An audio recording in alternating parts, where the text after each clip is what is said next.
Managing multiple clients or large websites? Automate your SEO with Ali AI. Start your free trial now. Taylor Swift is a link builder. There were rumors that she would get engaged. Our client said, let's give them a free wedding venue. And then we got them 50 links. That's digital PR. Wix Studio, one end-to-end web creation platform for your agency to deliver exceptional work with absolute efficiency. Hello, everyone.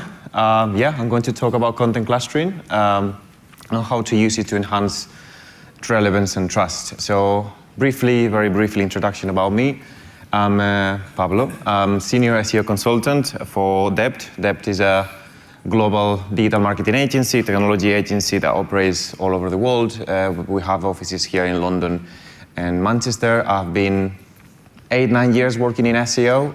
And if you haven't gathered by this time, I'm Spanish.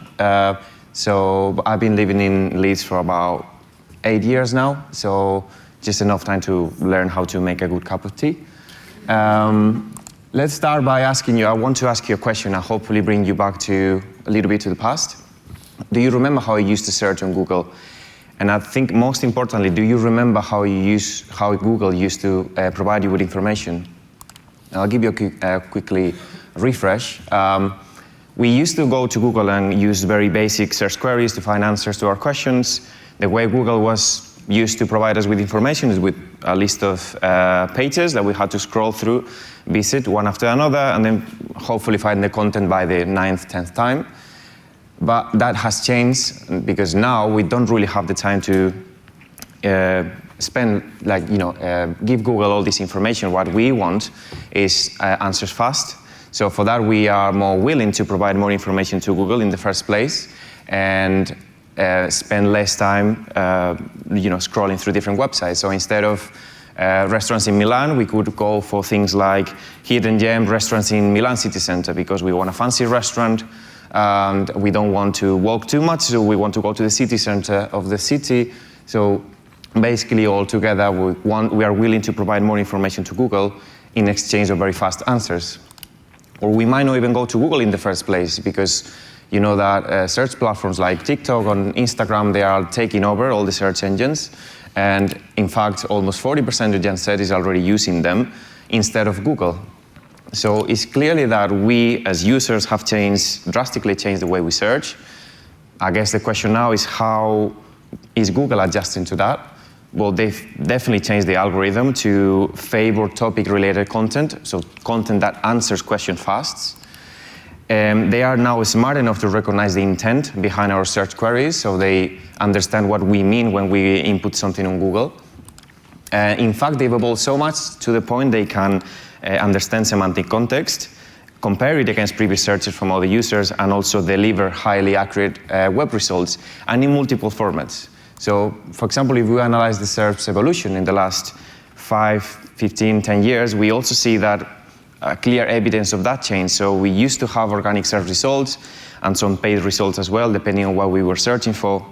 Nowadays, we have that, plus videos, product carousels, knowledge graphs, instant answers, faceted search, and more recently, overviews. So it's clear that Google is trying hard to provide us with information in multiple formats so we can find that information quickly, because that's what we want. If we have a look at a practical example, for the search query content marketing, we have all of this information that you can see here. You have AI overviews, you have feature snippets, people also ask questions, knowledge panel, and at the very bottom, the guys on the back, you might not even see it, there's a blue link down there. That is the first organic search result. So if we as users want information fast, this is the response from Google, because they are providing us with all that information very quick, very straightforward, in a very convenient way. So we are moving towards an era of clickless search results. We don't even have to go to Google to specific websites to find the answer. So I guess as SEOs, how do we optimize for that? We need to do it because we get paid for that. So one of the best approaches to optimize content is by clustering our content. So for the ones that are not familiar with content clustering, I'm going to define a little bit what is a content cluster and how many things are involved with it. A content cluster is a group of interconnected pages that are organized around a central topic, obviously sitting in a website. Each cluster includes two, I would say three, but mainly two very big elements, a pillar page and a multiple sub-pages. The pillar page is going to broadly cover a topic while linking that topic back to other sub-pages that are related to the pillars page.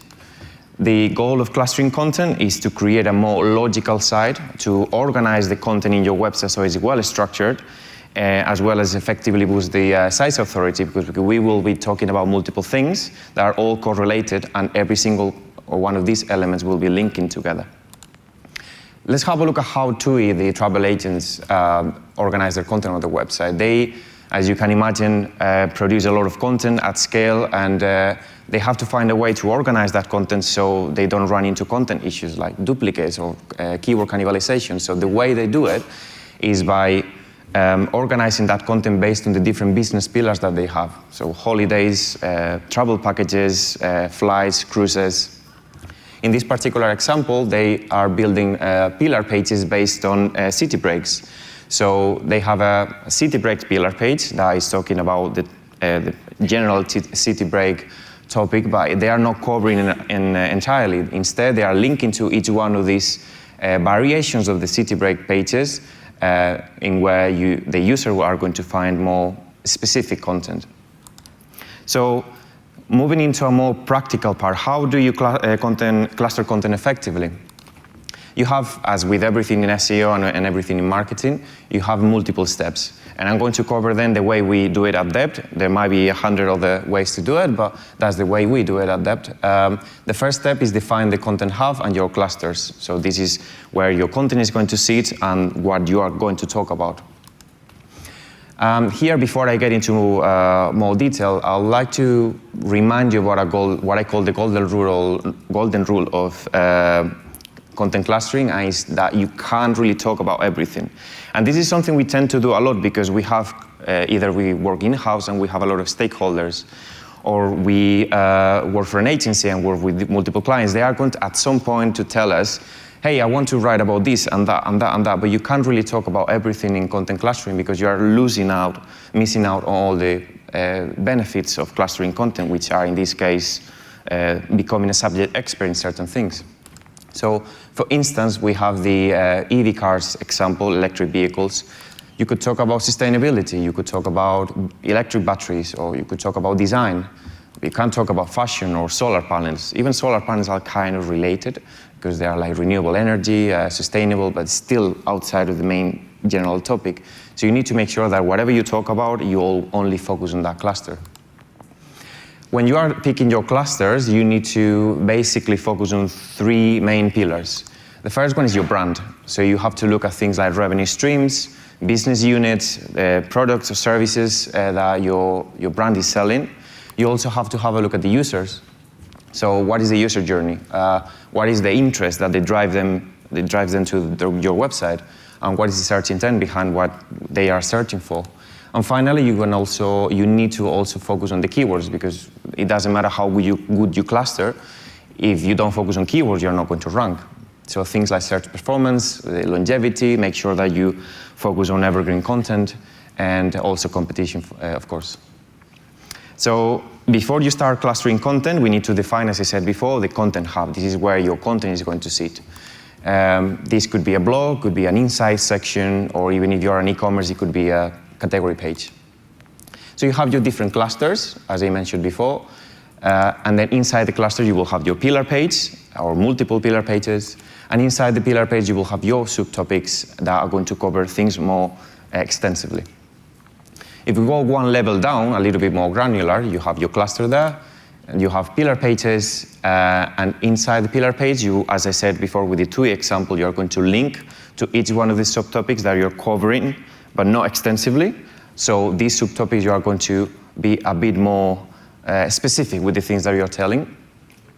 These subtopics at the same time will be linking back to the pillar page because you want to redistribute the authority and tell the search engines what page inside your cluster is the one that is moving everything, pretty much. And then inside your subtopics, since remember we are talking about the same cluster, you also want to connect all these subtopics within the clusters because you are talking about the same thing. And it makes all sense that you use internal linking to link to all the specific things inside your cluster. The second step is to map out your live content, and this is critical. We'll probably say this is the most important part of your content clustering system.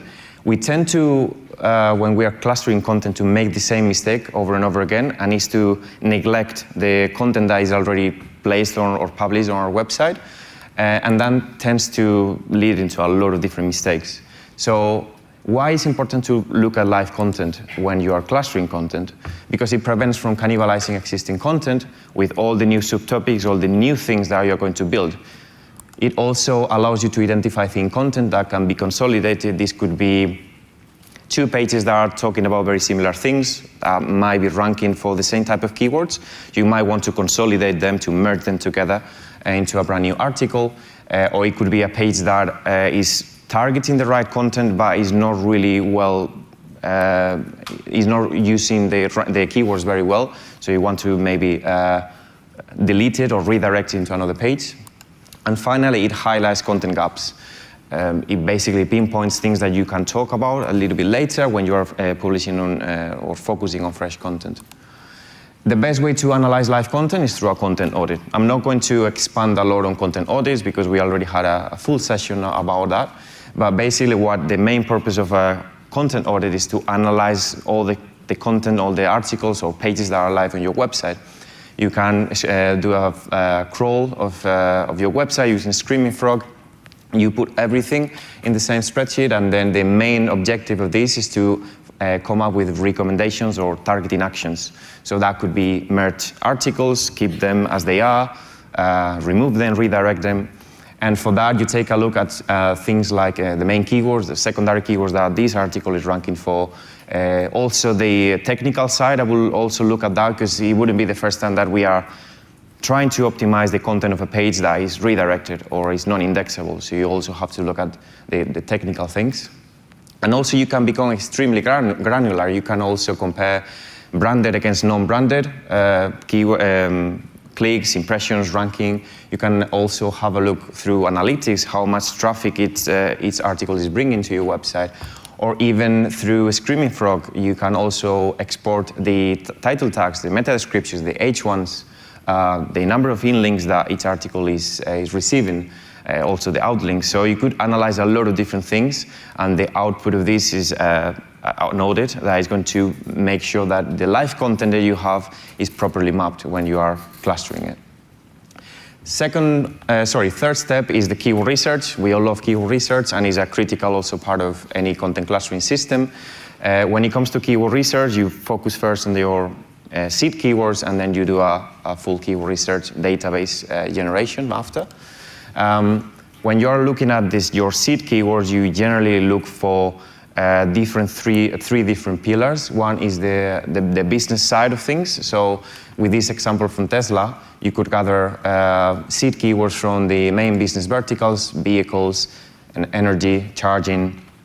Then you also can gather keywords from Google Search Console. So these are terms that your website is already ranking for. So it kind of gives you an idea of what kind of things your users are already interested in. And then finally, you can also get keywords from your competitors. So from here, you can pick the SEO tool you prefer. We use SEMrush for this. So you pick 4 or 5 competitors, and then you run them through competitor analysis, and then you get all the keywords they're already ranking for, but you're not. So that obviously gives you a lot of different options when it comes to selecting the seed keywords that you're going to focus for your future database. And then you move to building your pool of keywords that are going to come from your seed keywords. And here the objective is to gather as many keywords as possible and from as many sources as possible. There's no rules set in stone or what tools you want to use or what systems do you want to use when it comes to keyword research. We use SEMrush, for example, to extract the more long tail keywords from the seed keywords. They have a very cool tool called the Keyword Strategy Builder. You could even, on a low scale, use this tool to do content clustering by itself, because it basically creates a lot of variation from a set of pillar keywords. We just use it based on the seed keywords to generate variations of more mid-tail or long-tail keywords that can be incorporated into a database. You could also have a look at Keyword Planner from Google Ads. I know some of you might be already thinking that this is more like a paid tool, but remember that we are focusing here into gathering keywords. So it's another good way to extract as many keywords as we can, and it's free, so it's a no-brainer. And finally, we also use tools like Also Asked or Answer the Public. These are going to give you a lot of long-tail keywords with very low search volumes because they are very big queries. But it also helps a lot to identify the user intent behind certain queries that could come from your seed keywords. And it also helps because at the end of the day, when you're clustering content, you also need to focus a lot on what is the intent behind your user queries. So this is an excellent tool to not only gather more long-tail keywords, but also pinpoint what is the search intent of those keywords. At the very end of the process, you will have a massive thousands or even millions of keywords in your database, in your pool of keywords. And remember that we were using different sources. So what we do at this stage to make sure that we maintain relevance and consistency is we extract all the search volumes at once using the SEMrush API. I'm using an example with Google Sheets, but you could use BigQuery if you want, if your content is way bigger than this. The way SEMrush API works is you integrate it with Google Sheets, and based on the keywords that you already have, it gives you the search volume automatically. And once you're done, your database should look a little bit like this. Obviously, again, not set in stone. You might have different formats, but what we want to focus here on is in getting all the keywords together and also adding as many filters as possible.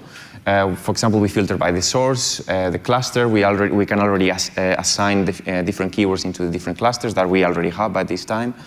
Obviously, search volume, search intent. And for example, if you are working with a very big brand, it's likely that some of your keywords are going to be very heavy branded. So it's another good way to filter them by adding a column just specifically for that. And the final step is to map your keywords, basically cluster everything together. For this, we generally do it in a two-stage process. So first you focus on your subtopics, you work your way up, from down to up. You put all your keywords together and you start filtering them by cluster. You can also filter them by new or live if those keywords are coming from a new keyword research or they are coming from your content audit. And then you start creating your topics based on those keywords. For that, you could use language models, you could use ChatGPT or manually if your number of keywords and your content is not too big.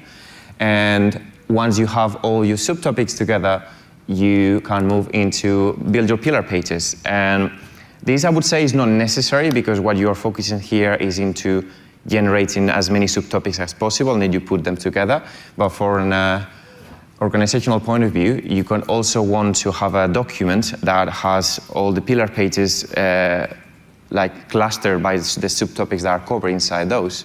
Because when you are moving into clustering that content and interlinking that content, you want to have everything in the same place. So you have your pillar pages, the cluster that they belong to, the main keyword, because remember the pillar pages are also used to rank for more short-tail keywords, and the subtopics that are all inside the pillar pages.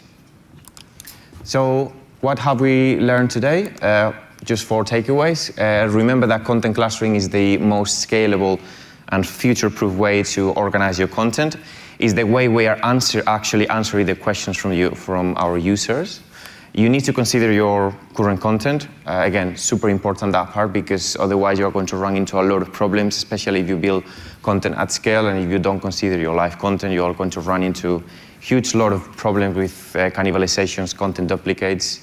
Also build your clusters based on your users. I know that at the end of the day, we want to please Google, but we work for the users. We are answering their questions, so we need to focus our content production into them.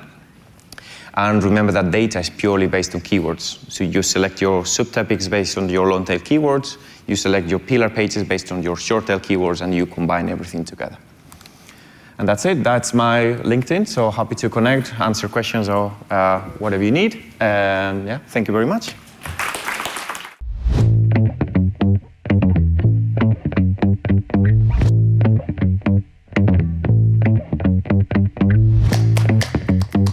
Monthly reporting making you want to shove sharp things up your nose?